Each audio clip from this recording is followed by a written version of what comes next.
Welcome to Let Me Fix This. Enjoy the video. You're starting by confirming ports and power so nothing interrupts the connection.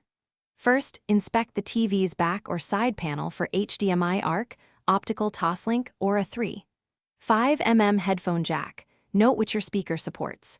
Then plug both devices into power and turn them on so firmware can initialize.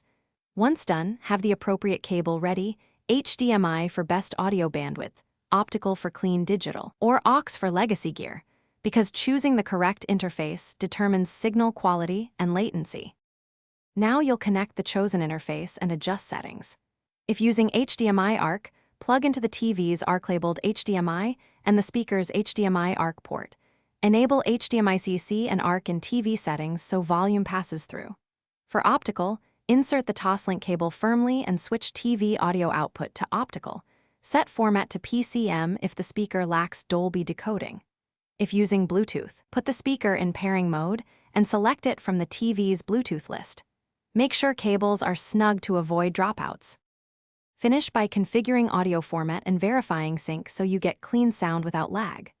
Go to the TV audio menu and select external speakers, HDMI ARC, or optical output.